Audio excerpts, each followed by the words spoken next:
What is up, fantasy football fools? The Ryan and Jacob show is back with the week 5 recap. Are we already in week 6? Oh my goodness, season's flying by.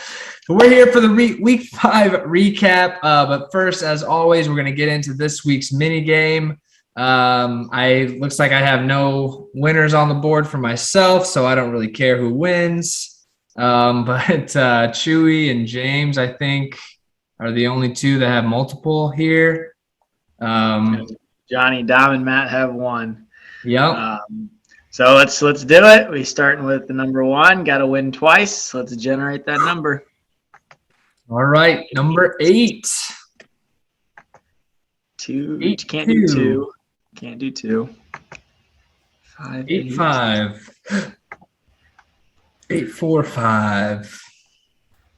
8, 4, 7, 5. 8, 9, 4, 7, 5.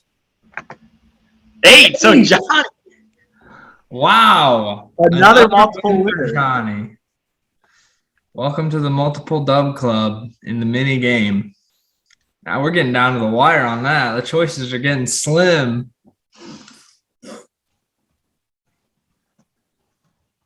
So what we got left? We got the most defense. We got the buys starting this week. So number 2 will be in play next week.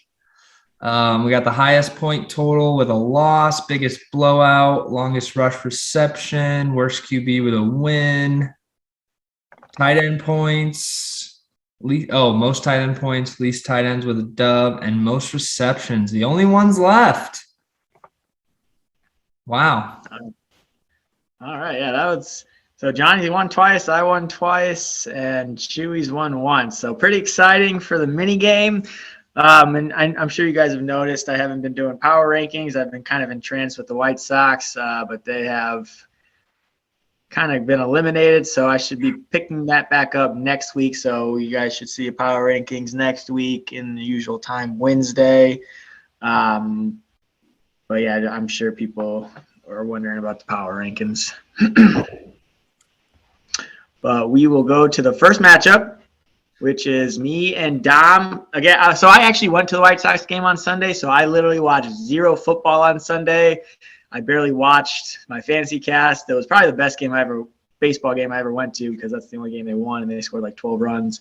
But I did not watch any football, so I have absolutely no idea really how these people got their points, when they got their points, if I was leading big, if I was losing big.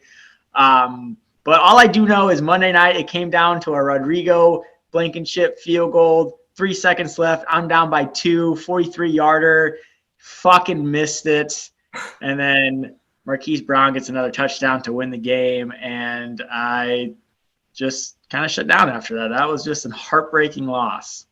Yeah, this was definitely a nail biter coming down to that Monday night game. I think probably midday Sunday, looking at this thing, it looked like you didn't even have a fighter's chance to win. And then who was it? Nick Chubb played at 4:00, I think, and Mike Evans was 1. Well, Nick Chubb definitely went off for you, 23 points. I know he was one of those 4:00 games that kind of got you even back in the conversation of this. And then Dom had Clyde go down in his game, so he only got 2. Higbee only gets 8. But yeah, this one came down to the wire. It's definitely a tough loss for you. Tom Brady threw like 5 touchdowns, carving that Dolphins defense up. That's a tough break for you. And when I was looking at the score one time, Mike Evans had like 3 points in like the first half, and then I look again and he had 2 touchdowns. So I think his 2 touchdowns were in the second half. And I think Antonio Brown got the first 2 touchdowns or something like that. But yeah, that was another guy that didn't do well for me when I first looked, and then he kind of exploded the next time I looked. Yeah, you definitely have some late bloomers on the squad here. But definitely that Nick Chubb 23 helped you out a lot. Tough break with the way that end of that Colts-Ravens game went. I think Rodrigo missed, 2 or 3 field goals that whole game. Definitely missed an extra point. An extra point and a field goal. Yeah, extra point and 2 field goals. No, 1 field goal. Oh, yeah, 2 field goals. No, 1 field goal. I don't know. Totally. It wasn't good. Yeah, he missed. I don't know. He missed some kicks. He was missing some fucking kicks, and it definitely, I think, cost you the game because I think he could have ended it for the Colts with one of those makes. But either way, me up too. Either way, brutal loss for you. Coming in at 1-4, definitely don't like to see that. I'm sure. I know you'll be looking for a bounce back probably this week. Yeah, I think I got Christian McCaffrey. Hopefully he comes back. I don't know how big he will be. But I mean, Chuba didn't do too bad for me. A nice 16 ball. But yeah, McCaffrey makes my lineup a lot scarier. I have Matt this week.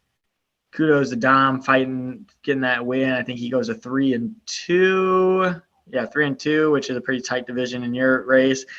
I'm not pushing the panic button yet. I know I have a good team. It's just I've been kind of going up against some dogs, been close games, and like I said, C-Mac's coming back, so I should hopefully get the dub next week and get on a nice little winning streak. We'll go to Chewie and Rudy's game. Chewie is I think 2 of 5-0. Yeah, we have 2 5-0 teams. Yep. Yeah, Chris is 5-0. Chewie got another. Chris is not 5-0. Matt was 5-0. Matt, okay. Yeah. And he lost. So Chewie is the last undefeated team left. Yep, and here's Chewie's team. Russell Wilson gets hurt, so that's one thing I noticed. Jonathan Taylor went ape shit. That's the only game I watched. But yeah, he had a good week, it looks like. Russell Wilson, who's his quarterback on the bench? Derek Carr and Tyler Heineke.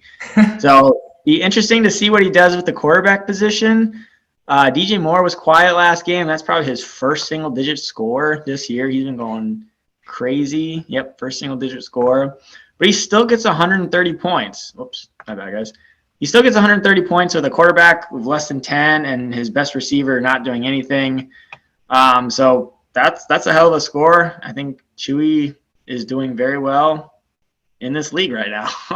Yeah, he is. He's both getting some great scores out of his team, but also playing. I think he's had some pretty lenient matchups. I know that this is one of Rudy's lower scoring games too. He'd been putting up some big numbers, but his team didn't really show up. I know Saquon went out pretty early in that game, rolling his ankle on somebody, and it looked pretty gross. And then Lockett, another, Tyler Lockett type performance. He's either going to get you 50 points or he's going to get you less than 10, Dawson Knox had a great week. That's been a good pickup for him. That's a great tight end. I kind of wish that I had him. Saw a little bit of Josh Gordon out there on that Chiefs game. He, I think, caught one pass. Yeah, it looks like he only caught one pass. Yeah. No, 2 catches. Nope, never mind. That's just projection. Yep, 1 catch. Yeah. One time. He's out there. We'll see. We'll have to keep an eye on that. That's always an interesting story when he comes back in the league. This is like his 6th time. So, but yeah, Rudy put up a little bit lower of a score than I think he has been. I think we talked about it last week too. This team just does not scare me right now. Like, he's done pretty well this year, but like looking at it, I'm not that worried about it. I play him the week after this one, and hopefully my buys aren't too bad. But I'm not scared of this guy right now. What do you think of Rudy's team? Yeah, I thought Saquon. Saquon was just looking like Saquon too. I feel really bad for that guy. That did look like a gruesome injury. I don't know if he broke it or just really got a really bad sprain, but that's always bad to see. He was doing well last week, I know, and he was just seeing his footing. But yeah, I've never been really a fan of this team. But I do have to say kudos to the trade because of course you don't know injury, but Kittle's on the IR now. He's gone for at least 3 weeks, and he found this Dawson Knox. I actually wanted to pick him up last week too, but I saw Rudy already had him. So not a bad. That trade, I still wouldn't have done it, but it worked out for him so far. So not a bad trade if he thought Dawson Knox was going to be this good. But yeah, without Saquon, you got Miles Sanders and Javonte Williams as your 2 RBs, and then you have Odell and Christian Kirk, I guess, as your flex positions. I don't know. You're not going to play Gainwell, I don't think, unless Miles Sanders is hurt. But yeah, really, I agree with you. I think I've agreed with you ever since the draft. I just didn't like his team. But like you said, he actually put up really good scores, and he's 2-3. So his team is better than mine, at least record-wise. So I can't talk too much shit. But when I see him, I should get the dub. Yeah, and I'm hoping the same thing. I got 2 weeks that I should win versus Jeff and Rudy. We can get into that later, but yeah, I don't know. Rudy's team, that's kind of a score that I would expect out of them week in, week out. All right, we'll go to James and Jimmy's team. Oh man, a big bamboozle. 173. I think that's the highest score this year. 100%. I think he beat his own record. I think he was holding like 158 or 156 in week 2 or 3, his other win. So I think 173.58 is the score to beat. And you know the crazy part about this? When I was looking throughout the day, and like I said, it was really scarce, or like I didn't do it too many times, Jimmy actually looked like he was going to win this game. Yes, he did, because James had 77 points not on his team by the time Monday night started, which was absolutely a fucking shafting by the Ravens in that second half. I mean, and Eckler was a 4 o'clock game too. So his 1 o'clock game sucked. Yeah. I mean, Lamar just took over and like kept throwing it to Mark Andrews too. Like James could not have benefited better from this game, and just puts up 77 points, actually 78 if we count the decimals. And it's like, wow. I couldn't believe watching his score just rack up and up when I was like, oh, look, Mark Andrews, his second touchdown. Oh, look, he just got the 2-point conversion again. Like, what? He just kept getting points. I couldn't believe it. And I bet Jimmy's got to be sick because he had a pretty good week this week. And to just get blown out of the freaking water by one game, that stinks, man. That's tough L. Yeah, I mean, it was just like that game was just a slaughter fest for the Ravens after the second half. But yeah, Eckler did well as well at 4 o'clock. But his receivers didn't do too great. Hopkins and Kupp combined for about 30 points. I think I'd expect more out of those two if I was James, but it's not a bad score. Lucky for me, when I do play James, I know he has Eckler on a bye, so that's in 2 weeks. So when you said you're playing Rudy in 2 weeks, I know Herbert's actually going to be on a bye for you. Yes. But I mean, yeah, just that one. I mean, the 80 points he got, the 110 points he got from 3 players really inflates this score. And they're not going to do that again next week. I still like James's team. I think it's still top tier, but it's definitely not as good as I thought it was going to be. But this week definitely was a high point for him. He probably wins the $50 because of this game. I think that it's worth noting that I'm pretty sure this is accurate, but I think James's only wins are when he sets new records for the league high in points. Yep, because he got 158, I think, in week 2 in which he won, and then he just broke this one. Yeah. I know Lubassi, when we get to Lubassi's score, he was thinking he had a shot at the record, but then Monday night kind of quivered that hopes for him. Yeah. Let's talk about we can talk about Jimmy's team a little bit here. Emmanuel Sanders, I think, is breaking out. I mean, he's had 2 great weeks now this year, and he's had consistent games even when he's not getting big games like this. So I think that's been a sneaky pickup for Jimmy. I think that's going to bode well for him. Devontae Adams getting a 32 ball. That's kind of what you expect out of that wide receiver 1, best wide receiver, fantasy wide receiver probably in the league, at least in years past. I think Jimmy's still probably feeling pretty good about that trade to get Devontae Adams. But yeah, I mean, like I said earlier, Jimmy had a great week, and this is a tough loss. I think Dalton Schultz is also a great piece in that tight end spot too. But yeah, he puts up a 118 with Tyreek Hill only getting an 11. So yeah, man, like I said, just a tough L for Jimmy this week. I got a question for you. Clawing to get that first win. Yeah, what's up? I know. I mean, us Ford, me, you, Jeff, and Lubassi, are in a group chat. We talk fantasy a lot. I know Jeff has been, I don't know who Jeff's been talking to, but I know Jeff's been talking about trades. Would you trade, let's say Tyreek, if you were Jimmy, would you trade like a Tyreek Hill for a Dalvin Cook?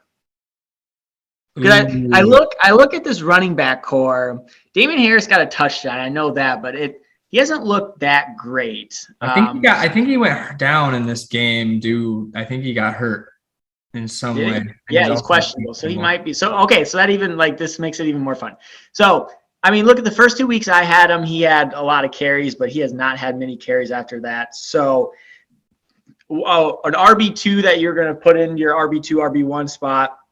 Because of your wide receiver core so good, you're going to be weak at running back. James Conner actually had not that bad of a game, but if you go to his bench, I mean, you have Melvin Gordon and Jamal Williams. Jamal Williams still splitting with DeAndre Swift, and Melvin Gordon splitting with Javonte Williams. I don't know how those splits went, but Melvin Gordon didn't get that high of a score. So I guess the question is, would you trade a wide receiver one for an RB1, knowing that the RB1, though, which is Dalvin, is pretty injury prone, and I think he's maybe still hurt right now. Yeah, that's where it makes it questionable for me, because it's like, man, he's got Robert Woods also on the bench who scored a 21, who looked really good that game, that can replace a Tyreek Hill type, and then Emmanuel Sanders, as you said, looked really good already. So, I mean, I would think about it if I were Jimmy, but what are your thoughts? I mean, I would just be thinking like, how many games am I going to get out of Dalvin versus a guy like Tyreek Hill, who is pretty consistently on the field. You can kind of count on him to at least be playing. He's had a couple of down weeks, but I mean, this was a game versus Buffalo, who has been like the best defense against receivers. So, and he still gets an 11.3. I mean, I don't know, man. I'm very big on like looking at people's injury history. I did try to trade Darrell Henderson away immediately, because I know he gets hurt a lot. So I don't know if I'm trading a guy like Tyreek for a guy like Dalvin, just because I don't know if it's going to be worth it, because Dalvin he's already missed, 3 games this year, and who knows how many more he's going to miss down the line. He's supposed to be coming back soon, but even when he does, what's to say that he's not going to re-aggravate or get another injury? I mean, the guy is always hurt. I don't think he's ever played a full season. I think he played 16 games last year. I think the only time he was hurt, or he wasn't hurt last year, I think one of his family members died, so he took a week off. But I think he actually had a healthy week last year. But I don't think Jeff would do that trade anyway, because his running back core really sucks too, so I don't think he would sell his best running back. But just a fun thought, I guess. I like the question. I do like just change it up a little bit. But Jeff would not do that, just because we'll get to his team. His running back core blows even worse than Jimmy. But we'll go to you and Chris's game, which was very close. Justin Herbert went totally off. Another thing that Jeff made a mistake on this year. But you still take the L. Yeah. Oh my. So your first 3 guys get single or double digits, and then you get single digits the rest of the week. How do you feel about this week you had? I feel like shit about this week. I went into those 4:00 games basically feeling like I had no shot. I mean, James Robinson just went freaking ham. Derrick Henry went ham. Jalen Hurts went ham in like the 4th quarter. This guy had single digit points, I'm pretty sure, at least into the second half. But I'm almost certain he might have had single digits in the 4th quarter, and then just out of nowhere gets a rushing touchdown and a 2-point conversion, and like throws for another touchdown. I was like, what the fuck is going on? Like, the Carolina defense just quit. They were doing so well against him, and then they just quit. So that definitely pissed me off. And you know what else pissed me off was freaking Cortland Sutton this week, or last week on Thursday. It comes out that he sprained his ankle in practice, game time decision. So I'm coming into Sunday and I'm like, well, I definitely can't start him because I have no idea what's going to happen. So I go with Tyler Boyd, and it completely shafts me. Chris Carson injures his neck. I had to start a Jets offensive player in my RB2 spot, and he's outscored by freaking Terry McLaurin. Like, this was just a disastrous week for me. Like, everything that could have gone wrong seemed like it went wrong. Props to Justin Herbert for even like making this close. That game was insane. That was just a complete shootout. Just exactly what I want to see out of Justin Herbert every week. But a 42 ball and taking the L, this hurts deep. Like this, I should not have lost this game. Yeah, and Chris had the Colts defense. That's the only defense he had. So if you were down, he would have got a -3 if you were up before the Monday night game. So literally, if you played, Tony Pollard instead of Tyler Boyd, you would. And I almost did. I almost did because Zeke was questionable coming into that game. If I got any inkling that Pollard was going to get increased touches, he was going in that flex spot, but I didn't get that. They said Zeke was healthy and going to play. Just a tough like fall of the dominoes for me with the way everything went down at the end of the week before setting my final lineup. Like just terrible with the injuries and like this. Everything. No, not making excuses. Chris had a great week and congrats to him on the win. But this was a tough pill to swallow because my team really fucking sucked. Like, just really sucked. Yeah, it would not be fun to watch more than 60% of your guys put up single digits. That's tough. And the crazy part is you still scored 111 thanks to Justin Herbert. But yeah, good. Yeah, Chris had a good week, but I kind of similar with him. The first 3 guys scored most of his points, and then the rest kind of sucked. He had a really good kicker right there, 16. That's massive. Yeah, I watched him make all those field goals. Yeah, that's crazy. But yeah, Chris had a good week. He's 4-1. This is a scary team. I really like his top 2 guys. Jalen Hurts and Derrick Henry is a phenomenal 1-2 punch with the quarterback and RB1. It's a scary team. So it's going to be interesting to see who has Chris next week and see if somebody can knock him off. But this is definitely a team that catches my eye. And the crazy part is he had a pretty down week just with all his other guys. And that's what you want your guys to do, your top picks to actually carry you through dubs. And that's what his did this week. Yeah. Yep, that was definitely a bummer of a loss. It moved me to 3-2. Chris goes to 4-1. I really would have loved that win, but it just wasn't in the cards this week. Yep, so then we'll go to Johnny and Jeff's team. I don't know if there's too much to say about this game. A big SMH every time we get into Jeff's games.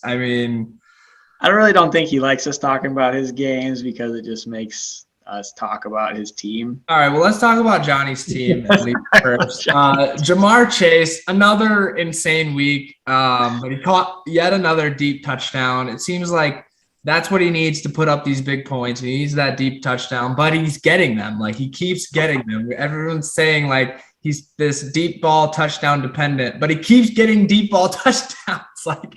So just another great week from him. He's panned out so well for Johnny. DK Metcalf, just a rock. Zeke came out and balled. Kyler Murray actually had, I think, one of his worst weeks with a 13, and I picked him up in fucking daily this week. So that ruined my team. But luckily, this bad week from Kyler comes on Jeff week for Johnny. So he still handily gets the dub here. But Johnny's team continues to look good, man. I can't say anything bad about it really. Because if Kyler puts up a normal Kyler score, he's dropping at least a 130 here. Even with a -6 in his defense spot. This team is good. This is not a team that I am excited to face, and I do in the coming weeks. So yeah, Johnny's team, really great. Should I say anything about Jeff's team? We'll just say that Jeff had another injury-prone week. I know Dalvin was like an hour before the game. I don't know if it was that way, but Dalvin was hurt, so he had to pick up an RB from the waivers. He picked Amir Abdullah, who got him 0.2. He loves the Vikings. So he does. He is a very big Vikings fan, which is weird because that offense kind of sucks. Dude, even his bench got 3 points. Well, you had Ridley not play, Gronk not play, Dalvin not play. He does have a lot of injuries. I can't. Devontae Parker play? No, he was injured also. He was injured. Yeah, he's just got so many injuries. Logan I mean, Thomas. yeah, he probably plays. we've talked about that. Jeff has had one of the biggest injury bugs I've probably ever seen sweep through a fantasy football team. And And he's Cordell Patterson got hurt during that game too, but I think he came back. yeah, well, Cordero is on a bye this week when Jeff faces me, so it will be interesting to see what he's going to do with that flex spot. And if Dalvin Cook doesn't play, then I should win. So hopefully Dalvin Cook just takes one more week off and we can chalk this one up for the Toads because I really could use an easy dub. I would love that.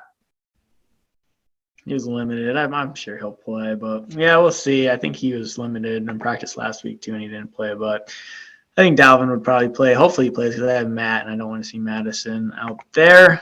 Speaking of Matt's team, we got probably the highest scoring game between the two.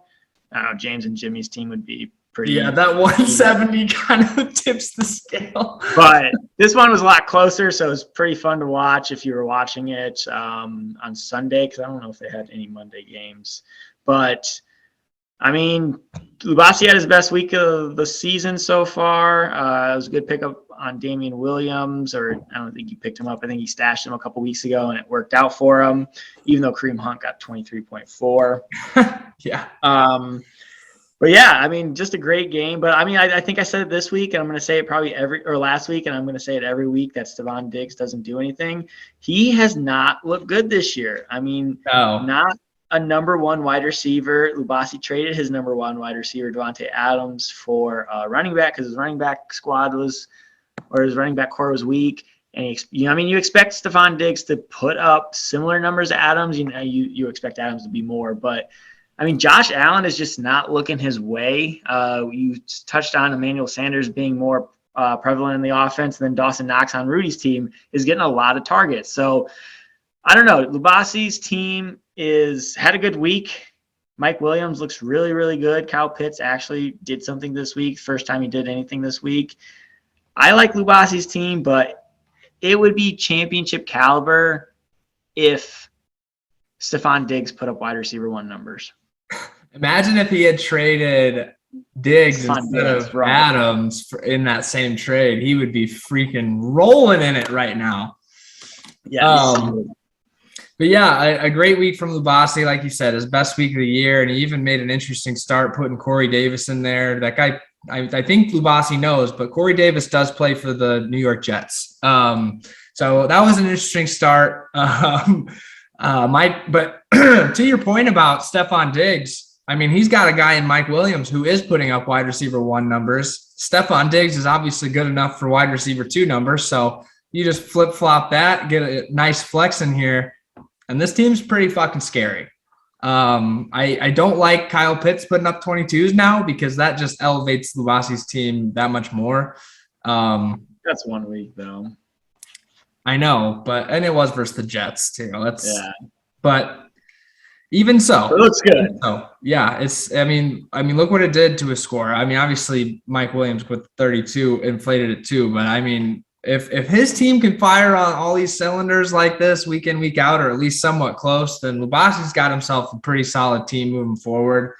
And even Matt on the other side, I've talked a little shit about Matt's team, saying that he was like the worst undefeated team for a while. But man, he had a great week too. I know Alexander Madison's not going to be able to be in there all the time for him when Dalvin comes back. But I mean, Matt's team's looking pretty good too. Najee Harris has kind of turned it around since those first few games of the season. I mean, he's gotten like 3, I think, really good games in a row now. Yeah. And so that he's looking really great with that pick. Dak Prescott is looking great this year. Antonio Brown looks like he's getting a lot of looks from Tom Brady. So, yeah, I mean, Matt's team looks pretty good. I probably shouldn't have talked all the shit I did about it because it's probably going to come back and haunt me. But, yeah, his team's looking a lot better than it was a couple weeks ago. I'll say that. If these guys keep putting up numbers like this, then, yeah, Antonio Gibson even looked really good this week too. Yeah, good. Good week by him. I see him this week. Hopefully he calms it down. Like I think I said this last week. I like to see my opponent for the week before put up really big numbers because it just makes me think that they're time for a regression. So hopefully that's the case with Matt. But yeah, it's not going to be an easy week.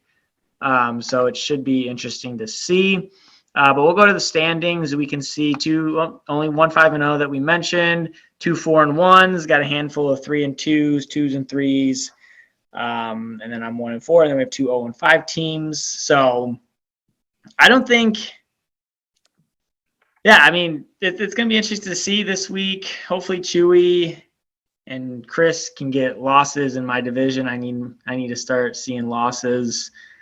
Interesting part, I think I had a lower playoff percent chance last week than I do this week, and I took the L. So that's you did. You had a 1% last week. So now I have 10%. So I don't know if that's just because Christian McCaffrey's coming back, maybe, but he's still questionable. He was coming back. When we did the podcast last week, he was like, he had a projection, so he's still like. So I don't know how they do that playoff percent chance. But yeah, that's the standings. Here are the points. We can go whoever has the most points, which is of course James. But then we see Lubassi, which we're high on his team now, and he's second in points, so that justifies our reasoning. And then you can see Jeff, who hasn't even cracked 425. And then we'll just go play again. So let's go highest. So we got Jimmy, Rudy, and me at the top. Even Lubassi has played some dogs this year, so that's probably why he's 3-2, right? Yeah, he's 3-2. Yeah. So imagine him. He could easily be 5-0 this year. I don't know who his 2 losses were, but I'm sure they were really high scoring games. But then you have Chewie, and you have played nobody this year. Keep it coming, boys. That is always good to see. I mean, Matt was down there, but when somebody puts up a 157 on you, you're going to kind of jump in these rankings. Yeah, it's so not my fault that the people I play stink. Yeah, so we'll just see how it happens. Week 5 was interesting. I didn't watch, like I said, any football, so I'm going to be literally gluing my eyes on Sunday to get my football fix, especially now that the White Sox are done. So I cannot wait for – who's the Thursday night game? Bucks Eagles. Is this the longest we've gone with teams without wins? 5 weeks. Have we ever had teams go 0-5? And now we have 2? Sure. Definitely got to be the first year that we. What are you doing? Sorry. What are you doing right now? Well, there's an ad. I was trying to look at me and Matt's matchup to see what we got. I know I got Mike Evans. You have ads on ESPN? I guess. What? Questionable. All right. Well, this is the fancy cast, so it's not like it was just a scoreboard. I've never had an ad on ESPN. So I only got Evans. Oh, no, he's got Antonio Brown. So it'll be an interesting game. And then we got Lubassi versus Chewie. We got you and Jeff. You guys got anybody this tomorrow? Oh, he's got Devontae Booker now, so at least he's got a starting running back. Yeah, and I have fucking backups in because my freaking Kamara's on a bye. It's my worst bye week of the year. Yeah, you're going to have to hope Carson plays. I'm going to be looking real bad if he doesn't. If I'm Jeff's first win, I might. I don't know. I'm definitely changing my phone number. I actually hope Jeff wins because that would be funny. I might have to put in my league resignation. I don't know. That will be funny. But all right, I think that wraps up week 5.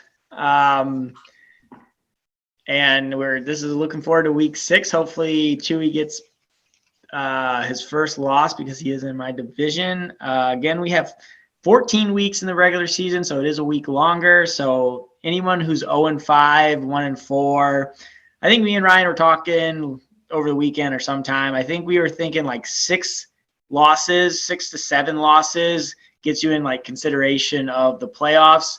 So I think that's like my mental gap. So if you're at 5 losses, 7 would be real bubbly. You'd be real. 7 would be bubbly. You would need a lot It's a lot to happen to make it with 7 losses, I think. I don't think it'd be a lot because if you see a lot of people are 2-3, 3-2, we still have a big chunk that's 3-2, 2-3. I mean, if you look at Jeff is only 2 games away from James. So it's not like it's astronomical right now. It's just these top teams have to lose, like start losing. So like Chewie, Chris, and Matt have to start losing to tighten that window. And I think if that window tightens, I think seven wins or 7 losses gets you in the playoffs. If that window tightens, 7 losses could get you in the playoffs. I don't know. I would damn near place a small wager right now to say that no team with 7+ losses makes it this year. I think it does. I think the 4 seed is a 7-loss team, and it's all about division record. We'll put a little board bet, just a little gentleman's wager on that. We'll do a gentleman's wager. But yeah, so there's the division. That's the playoffs if you're tied. So you need to start winning if you are losing. So James is 0-3, so that is not good for him, especially since he's a 2-3 team. But we'll see. You know, that starts getting more important in a couple weeks, like week 8, 9. That's when it starts. We actually get to see what's going to happen with that. Yep, I'm excited. Things are going. I'm going to be a lot less excited. I may not show my face on this podcast if I lose this weekend, so you may not see me again, guys, because my team is in a rough shape right now going into playing Jeff, so I'm hoping for the best. All right, I think that wraps it up, and we will talk to you guys next week. Yep. Peace.